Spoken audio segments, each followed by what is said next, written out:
be talking about Teachers Pay Teachers, TPT, Tidbits. I'd rather have some Timbits right now. Sorry, trademark. Anyways, what we're going to do is we're going to talk about some new things that TPT has either announced or implemented over on the website marketplace. And then I'm going to talk about a strategy to try this fall with your TPT resources. Okay, if you are new or returning, welcome. Here it is, So Primary We Talk Teacher Side Hustles.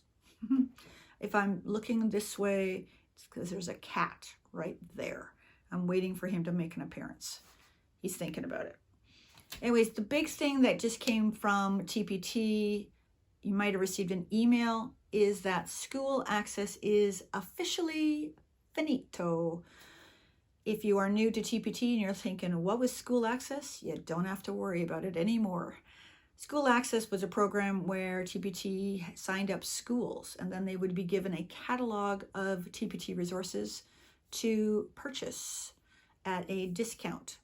And sellers got a deep discount for their resources. Some loved it, some hated it, some I got a few sales each month from school access. So we'll see how much of a difference that makes. TPT just decided it probably wasn't worth it in the long run. It's funny that Boom is now trying to do something similar to it. These companies need to talk to each other, really. The next one is from the New Seller blog. So or is it called the New Seller blog? Or I think it's just called the Seller blog. If you have not looked at the Seller blog on TPT, I highly recommend you do this. I've talked about it a few times. There's some very good information on there. And I mean, I don't know who writes it, but they do a good job. So there's four. Yeah, there's 4 articles there that I want to just briefly highlight. The first one is that TPT does live sessions. They're only doing one right now that I know of, and it's in Baton Rouge, Florida. And I kept thinking, as I'm reading this article, why aren't they coming to Vancouver, Canada? Why? And then right at the bottom, it says, if you would like TPT to come to your area, let them know, and they have a link. And I thought, okay, maybe I'll do that. These live sessions are mainly for new sellers. They're not really for seasoned sellers. They recommend just going to the TPT live. I wish these would be videotaped because they're never going to get to every city. But anyways, that's fine. The next thing was they have the new What's Trending on TPT for the months of November and December. They have an article on copyright and trademark. This one, just, the amount of people that send me emails or comments and say, what is this trademark or copyright? Look it up. You need to be aware of these yourself. I am not the be all for answers. I really am not. I know that may shock you. Look them up. You can go to trademark.org in the US. I don't know what some international ones are, but think about it. I mean, Warner Brothers came out, what was it, 2021, somewhere in there, and basically said, if you are selling products with Harry Potter, look out. They're coming after you. Lego has been known to go after a few people. What do you do if you want to sell something that looks like Lego? You can't call it Lego. You can't even say Lego-ish. No, we can't do that either. You have to be very careful. Books, titles of books, as long as you don't have the book cover, right? There's some copyright issues in there. Also depends on the date of the book, all sorts of things. Look these things up. Check them out. Their blog post is pretty good. Okay, so I keep saying Timbits. That's trademarked. Timbits is trademarked. I couldn't make a Timbit resource. Ooh, what would that look like? Anyways. And then the last one on here is TPT has finally made visible Q&A and reviews on the website. They're not just on the app. Yeehaw! So if you go to, I'll just put some pictures right here.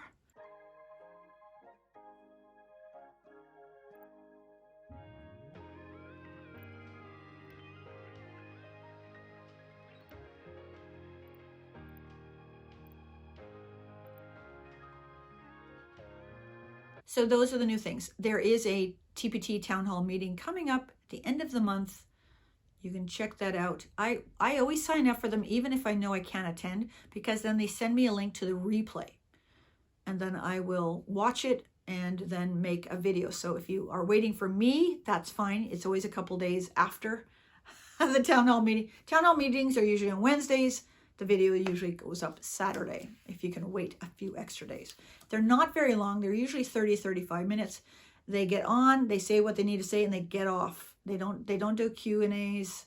Very rarely. I wish they would do some. Even if they had the questions ahead of time, I wouldn't care.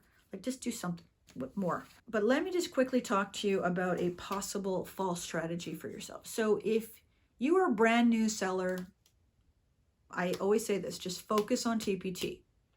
Okay, but if you are now a seller that's over a year, maybe a couple years, and you have a couple hundred products and you are looking to increase your earnings, there's different ways. Okay, gone are the days when you can just upload, because I think there was this mentality that the more products I have, the more money I'm going to make. And depending on the niche, that could be true. But if you're in a niche like me, which is catered to, that doesn't always mean that. I made $100 a month with less than 30 products in K2. I was impressed with myself, right? There are people that make less than just under 1,000 a month with less than 30 products in a different niche, right? There are certain niches that you're going to make more money with much easier than others.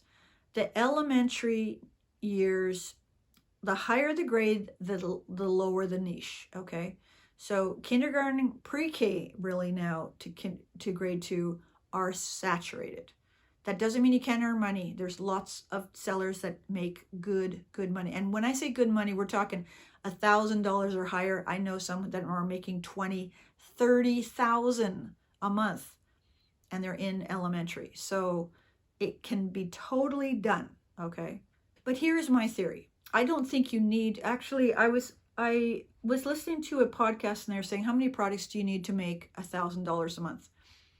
And the answer was kind of surprising to me. And then I had to think about it a little bit more. So they said under 100. And I like I said, I know some sellers that have less than 100 and they make 1,000 to 2,000 a month.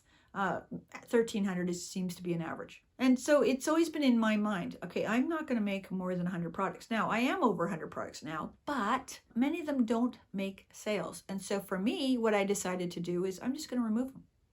If they're not making sales, get rid of them. Or do something to them that can maybe create sales, right? And so in the fall, me personally, I make very few products. I average 1 to 2. I think I made one for September. I will upload a Google Slides for October. That's one. But what I really am thinking about is my existing products. They're already selling. So how do I earn more from those that are already selling, right? So I already have an audience on them. And this is what I've been thinking. And so what I did back in August, so I've been doing this already. I took a screenshot of my top 15 earners, okay, the products that make the most money for me. I had this sad realization, and I was pretty sure I knew this all along, but I just needed to see it, that if I take out the bundles, the average price is less than $3. So when I'm making over 100 sales in a month, which I'm happy with, I'm only making between $200 and $300 a month. And $200 to $300 a month is not bad when you have just over 100 products. But I want to go back to this idea that if these products are really of high value and at the right price, then I could be making closer to $1,000 a month. Okay, this is how my mind works. So what I'm doing, okay, and I've already started this, and I will check back with you maybe 6 months from now, maybe a year from now, and we'll see. It depends if I keep going.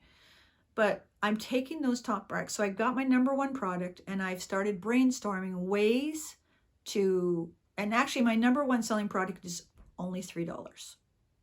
It's only $3, right? So if your top selling product is $3 or less, that's not good. So how do I add value to that product, and then up the price. Because if I look at the conversion rate on that product, I believe it is at 10%. It's telling me it's probably close to the price it should be. So now I got to think, I got to add value. How do I get that price to $4 a month? Because it sells, my top selling product sells almost every single day, up to 5-6 times a day, which for some people that's low and for some people that's high, right? Try not to compare your store to someone else's. I'm looking at some of my other top selling products and they are under $3. So that means I'm not even making $3 because you get the 20% off and then another 15. So I have a couple products that when they get sold, I make like $1.10, $1.50, and that's ridiculous. How do I add value to these products and then raise the price so that people will keep buying them? So if it's much higher, like if you've got conversion rates in the 20-30%, that means you have really underpriced that product. And just play with it. You can add $1 to it, see what happens, right? Or add 50 cents and see what happens. One of the upcoming videos, what we're gonna do is we're gonna look at a couple of these products that I'm working on. Actually, I'm only working on one right now, but I've got my list going. And we're going to look at how do we add value to an existing product in order to raise the price.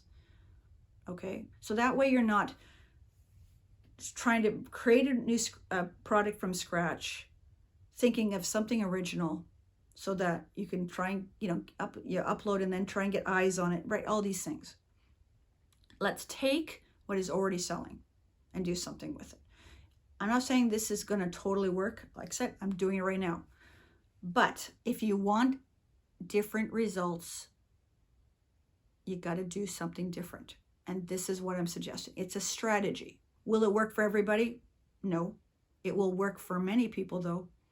And especially if you're in a niche that is a little bit more saturated, it's worth a shot. Hey, even if you did your top 5 products this way and then watch to see if your sales increased just from those 5 products, not your overall store, but those 5 products, what would happen? For some of you who have a lot of time to do these, or you set aside a lot of time to make products, how much time would it take to add value to 5 of your existing products? And not just adding worksheets. Their worksheets are done to death. Okay, and yes, I've got products that have worksheets, but I'm looking at some of those going, what else can I add to there that is not a worksheet that I can add, again, get that value into it. Okay, we're gonna pump some more value into some of our products. We're gonna be talking about that in the near future. You're also gonna see a Google Slides video on uploading shortly. I think I've said this for over a month.